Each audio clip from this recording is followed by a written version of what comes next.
Hello students, आज हम gravitation से एक इंपॉर्टेंट टॉपिक डिस्कस करेंगे, that is the escape velocity. तो एस्केप वेलोसिटी को समझने से पहले एक बार हम ग्रेविटेशनल इफेक्ट को समझ लेते हैं, ग्रेविटेशनल फोर्स के बारे में समझ लेते हैं, ये किस तरीके से काम करता है। अगर इसकी थ्योरी समझ में आ जाती है तो एस्केप वेलोसिटी को समझना बिल्कुल आसान हो जाता है। तो इसके लिए मैं क्या करता हूं कि एक अर्थ का एक सरफेस बनाता हूं, ये एक सरफेस है, और मान लीजिए आप इस सरफेस से अर्थ पे खड़े होके किसी भी एक ऑब्जेक्ट को v वेलोसिटी से एक पर्टिकुलर हाइट तक फेंकते हैं। मान लीजिए वो हाइट ये थी और ये आपने ऑब्जेक्ट को थ्रो किया और जिसको वेलोसिटी दी आपने v वेलोसिटी से आपने इसको फेंका। अब क्या होगा कि जैसे ही आप इसको फेंकेंगे तो किसी एक पर्टिकुलर हाइट पे जाके ये रुक जाएगा। ठीक है, तो उस सिचुएशन में क्या होगा वो मैं बताना चाह रहा हूं कि यहां पर इस ऑब्जेक्ट के मास की वजह से इस पर एक फोर्स काम करेगा, that will be the mg, और इस पर एक एक्सेलरेशन काम करेगा, that will be the g। Acceleration due to the gravity, it's act toward the centre of the earth. Similarly ये इस पर एक फोर्स डाउनवर्ड डायरेक्शन में काम करेगा जो इसको नीचे लेकर आएगा। आप किसी भी ऑब्जेक्ट को ऊपर फेंकते हैं, ग्रेविटेशनल फोर्स उसको नीचे खींच रहा होता है। और ग्रेविटेशनल फोर्स क्यों खींच रहा होता है? क्योंकि उस पर एक मास है और उस मास की वजह से उस पर एक एक्सेलरेशन लग रहा होता है g, और जो फोर्स लग रहा होता है W=mg। इस वजह से कोई भी ऑब्जेक्ट डाउनवर्ड डायरेक्शन में आ जाता है। अब कितनी भी ताकत से ऊपर फेंके ये नीचे आ जाएगा। ठीक है, तो इसका मतलब क्या है कि आपके द्वारा दी गई वेलोसिटी को कम कौन कर रहा है? एक तो कम कर रहा है इस m मास के बॉडीज पे लगने वाला फोर्स, जिसका भी direction toward the centre of the अर्थ है, और इस पे लगने वाला एक्सेलरेशन जिसकी भी direction toward the centre of the अर्थ है। ठीक है, इसको ये वेलोसिटी कम कर रहा है। तो इस सिचुएशन में आप देखेंगे कि पूरे सिनेरियो में यहां पे law of conservation of energy काम कर रही है, यानी कि मैकेनिकल एनर्जी यहां पर रोल प्ले कर रही है, और वो है law of conservation of energy. तो देखिए इस जगह पे क्या हुआ कि काइनेटिक एनर्जी तो हो गई जीरो, और आपकी जो पोटेंशियल एनर्जी है वो हो गई है मैक्सिमम, जिसकी वैल्यू होती है mgh, और इसको बोलेंगे सर ये तो हो गई आपकी मैक्सिमम। तो देखिए यहां पर काइनेटिक एनर्जी का पोटेंशियल एनर्जी में कन्वर्ट होना, और ये थ्योरी क्या होती है? लॉ ऑफ कंजर्वेशन होती है। तो लॉ ऑफ कंजर्वेशन के कंसेप्ट पे ही डिपेंड करता है एस्केप वेलोसिटी। तो इसको समझने के लिए हम क्या करते हैं, एक अर्थ का एक अर्थ बनाता हूं मैं इस तरीके से, और जिसका मास मान लेता हूं मैं m और रेडियस है r, कैपिटल R, और इसका मास मान लिया मैंने कैपिटल M। अब मेरी बात को समझिएगा, मान लीजिए हमने एक ऑब्जेक्ट को इस ऑब्जेक्ट पर एक वेलोसिटी दी v। इस वेलोसिटी को जैसे ही आप देंगे वैसे ही अर्थ क्या करेगा कि एक फोर्स से इसको नीचे डाउनवर्ड डायरेक्शन में खींचेगा, और उस पर लगने वाला एक्सेलरेशन भी यहां पर काम करेगा, यानी कि फोर्स का डायरेक्शन और एक्सेलरेशन का direction toward the centre of the अर्थ होगा, और बॉडी घूम के वापस आ जाएगी। और ऐसा ही होता है रियल लाइफ में, आप किसी भी ऑब्जेक्ट को ऊपर फेंकते हैं वो ऑब्जेक्ट नीचे आ जाता है, नीचे टपक पड़ता है। तो रीजन क्या होता है कि उस पर लगने वाला एक्सेलरेशन एज वेल एज उस ऑब्जेक्ट के मास की वजह से लगने वाला फोर्स, जिसकी direction toward the centre of the अर्थ होती है। तो हम किसी भी ऑब्जेक्ट ऊपर फेंकते हैं वो फटाक से नीचे आ जाता है। चलिए आपने थोड़ी सी और ताकत लगाई, ये ऑब्जेक्ट चला जाएगा, अब ये थोड़ा सा और ऊपर यहां पर आ गया, और ज्यादा वेलोसिटी इंक्रीज की। तो जैसे आप वेलोसिटी इंक्रीज करेंगे इसकी वेलोसिटी को डाउन कर देगा कौन? आप ऊपर खींचोगे, अर्थ नीचे खींचेगा, आपकी वेलोसिटी को कम कर देगा। ऐसा तो नहीं आप फेंके उड़ता चला जाए, ऐसा तो नहीं। आप जो भी वेलोसिटी दे रहे हैं उस वेलोसिटी को एक एक्सेलरेशन से और एक फोर्स से अर्थ उसको डाउन कर रहा होता है। इसी वजह से कोई भी ऑब्जेक्ट जहां भी आप किसी हाइट से फेंकते हैं वो वापस अर्थ के पास आ जाता है।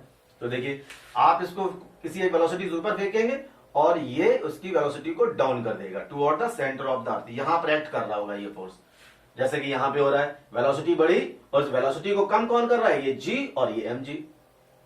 थोड़ी सी और पावर लगाई आपने, और पावर लगाई, पावर लगाते लगाते मान लीजिए आप उतनी पावर लगा दी जिसमें क्या हो रहा है कि अब जो ग्रेविटेशनल फोर्स है वो ये कह रहा है कि इससे ज्यादा आपने अगर मिनिमम थोड़ा सा भी वेलोसिटी बढ़ा दी तो उसके बाद ही मेरी कैपेबिलिटी से बाहर हो जाएगा और ऑब्जेक्ट अनंत काल के लिए इस अर्थ के संपर्क से बाहर निकल जाएगा। यानी कि वो मिनिमम वेलोसिटी जिससे कोई भी ऑब्जेक्ट अर्थ की ग्रेविटेशनल फोर्स से बाहर निकल जाएगा, that will be the escape velocity. यानी कि आपने कह दिया जैसे इसको वेलोसिटी दी और वो अपनी मैक्सिमम लिमिट पे पहुंच गया और इस अर्थ के फोर्स ने उसकी वेलोसिटी को कम भी कर लिया, मिनिमम कम कर लिया। वो कह रहा है कि बिल्कुल बस पहुंच चुका हूं मैं अपनी लिमिट पर, इसके अलावा आपने जरा सा भी फोर्स लगाया मैं चला जाऊंगा इसकी ग्रेविटेशनल फील्ड से बाहर।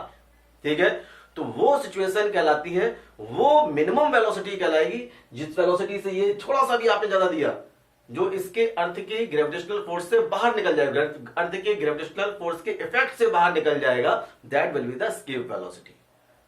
उसकी लिमिट है, बस इतना ही बर्दाश्त कर पाऊंगा, इससे ज्यादा आपने 0.1 वेलोसिटी बढ़ा दी, मिनिमम 0.1 वेलोसिटी बढ़ा दी, मैं चला जाऊंगा अर्थ की ग्रेविटेशनल फोर्स से बाहर, और वो होगा एस्केप वेलोसिटी। तो डेफिनेशन देखिए, इसी सिचुएशन से बना लेते हैं। इसका मतलब क्या, आप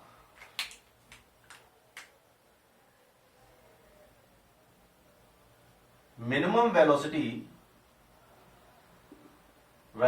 require to escape word use कर लेता हूं, to escape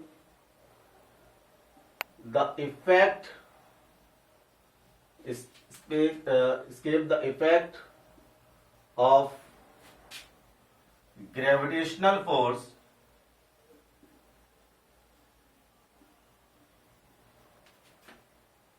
of a planet. A minimum velocity required to escape the effect of gravitational force of a planet by an object.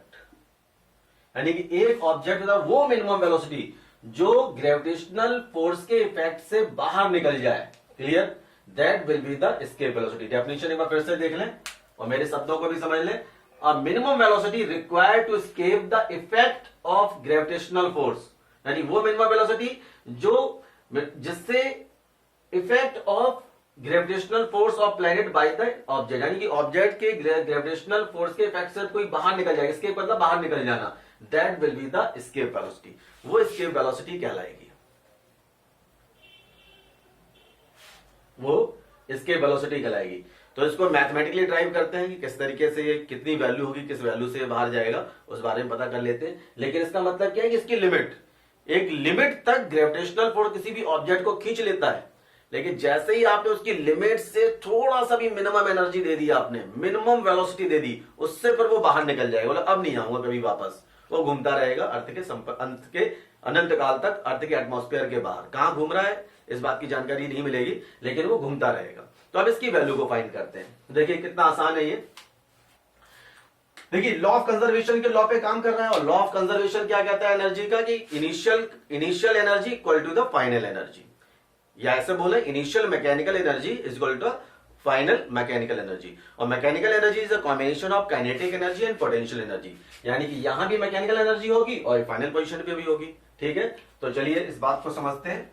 तो इस पोजीशन पे, यानी कि अर्थ जहां से प्लेनेट को आपने ऑब्जेक्ट को चलाना स्टार्ट किया, तो उस समय होगी kinetic energy initial plus potential energy initial equal to kinetic energy final plus potential energy final. Potential energy final ये हो गया। काइनेटिक एनर्जी कितनी होगी, काइनेटिक एनर्जी लिख लेता हूं अभी।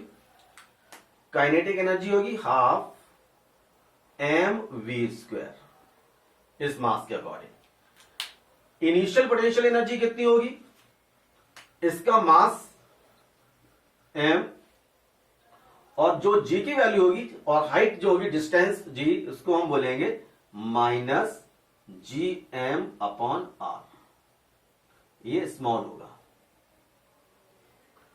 ठीक है, इक्वल टू काइनेटिक एनर्जी। इस पोजीशन पे काइनेटिक एनर्जी क्या होगी, देखिए यहां पे जैसे ही वो आखिरी पोजीशन पे पहुंच गया, बोला बस अब तो निकल ही जाऊंगा बाहर में, ये मेरा मैक्सिमम था, तो वहां पे इसका मतलब काइनेटिक एनर्जी तो 0 हो जाएगा। और पोटेंशियल एनर्जी कितनी हो जाएगी, यही हो जाएगी m इंटू माइनस gm/r। और यहां पे r की जो वैल्यू होगी, जो डिस्टेंस की वैल्यू होगी, वो होगी इन्फिनिटी। पता ही नहीं कितना लंबा डिस्टेंस है यहाँ पर, उस ऑब्जेक्ट के रेफरेंस में जो ट्रेवल डिस्टेंस है वो बहुत ज्यादा मैक्सिमम है, तो ऐसी सिचुएशन में ये वैल्यू नियर टू 0 हो जाएगी, इसलिए हमने इसको इन्फिनिटी रखा हुआ है। तो ये दोनों टर्म्स तो आपके 0 हो गए। देख लो बात समझ में आई कि नहीं आई। काइनेटिक एनर्जी लास्ट पोजीशन पे, यहां पर रुकेगा ना, यहां पर अब रुक के कह रहा है भैया मैं तो पहुंच गया बिल्कुल अपनी मैक्सिमम पोजीशन पे, अब थोड़ी सी एनर्जी और दो, मैं चला जाऊंगा बाहर। तो इसका मतलब क्या है, काइनेटिक एनर्जी हो गई है 0 और पोटेंशियल एनर्जी हो गई है मैक्सिमम, जिसकी वैल्यू होती है M G H. G H ये है, इतना टर्म्स है, ये आपने ग्रेविटेशन में समझा होगा कि जी एच को minus G M upon R क्यों लेते हैं। ठीक है, अच्छा अब बात आती है, ये टर्म तो निपट गया, बचा ये वाला टर्म, तो इसको हम लिखते हैं half M V square equal to minus M G M upon R. ये वैल्यू आ गई भाई। ठीक है, अच्छा ये दोनों एक ही एम है, एक्चुअली इसका मास ले रखा है हमने अर्थ का, तो छोटा बड़े से कंफ्यूज मत करिए, मैं इसको कैंसिल कर देता हूं तो आप समझ जाएंगे दोनों सेम है। ये जा चुके हैं भाई, और ये प्लस हो जाएगा क्योंकि ये माइनस इस साइड पे जाएगा तो ये प्लस हो जाएगा, इसलिए माइनस साइन में हटा देता हूं। आप देख लीजिए अगर ये इक्वेशन कैसे बनेगी, half M V square minus M G M equal to R, minus का टर्म उधर जाएगा तो ये हो जाएगा पॉजिटिव, देख लो। ठीक है, अब मैं लिखता हूं V square equal to 2gm upon R. ये इक्वेशन बन के आ गई है, और वी स्क्वायर की वैल्यू क्या दिखाई दे रहा है, अब मैं यहां पे लिख रहा हूं terms, V square equal to 2gm upon R, और v की वैल्यू हो जाएगी √2gm अपॉन आर। ये एक इक्वेशन, यानी कि इस वेलोसिटी से, इस मिनिमम वेलोसिटी से, और इसको एक नाम दे दीजिए स्केप वेलोसिटी, यानी कि ई लगा दीजिए यहां पर, ताकि आइडेंटिफाई हो जाए कि कौन सी वेलोसिटी है, ये स्केप वेलोसिटी है। इस स्केप वेलोसिटी से object, minimum escape velocity minimum होती है, मिनिमम स्केप वेलोसिटी से ये ऑब्जेक्ट बाहर निकल जाएगा। ठीक है ना, अब इसकी वैल्यू कितनी होगी, तो इसको देखिए और थोड़ा सा इसको डिजाइन कर लेते हैं, सिंप्लीफाई कर लेता हूं। मैं क्या करता हूं, 2gm अपॉन आर, एक बार आर ऊपर से मल्टीप्लाई, एक बार आर नीचे से मल्टीप्लाई। ठीक है ना, तो ये वैल्यू बन जाएगी, अब मैं थोड़ा इसको इरेज कर रहा हूं, आपने नोट कर लिया होगा, तो ये वैल्यू बन जाएगी आपकी v is equal to √2gm upon R square into R, और ये वैल्यू आपने पढ़ रखी है, क्या होती है, स्मॉल जी। क्या होती है, स्मॉल जी। तो मैं अब यहां पे टर्म लिख रहा हूं, इसके velocity equal to √2g r, √2g r। तो इसको कैलकुलेट करते हैं स्टूडेंट्स, तो E is equal to 2 into 9.8, और R होगा रेडियस ऑफ द आर, जिसकी वैल्यू होती है मल्टीप्लाई बाई 6400, और इसको कैलकुलेट करेंगे तो आपको मिलेगा 11.2 किलोमीटर पर सेकेंड। तो देखिए ये एक स्टैंडर्ड स्पीड है, और आपको पता चल गया कि अगर आपको किसी भी ऑब्जेक्ट को, यहां देख लीजिए, किसी भी ऑब्जेक्ट को अगर आपको प्लेनेट से या अर्थ से बाहर निकालना है, तो एक सेकेंड में आपको 11.2 किलोमीटर की रफ्तार से ऑब्जेक्ट बाहर फेंकना पड़ेगा, और वो ऑब्जेक्ट चला जाएगा प्लेनेट से बाहर। That will be the escape velocity. Thank you so much students.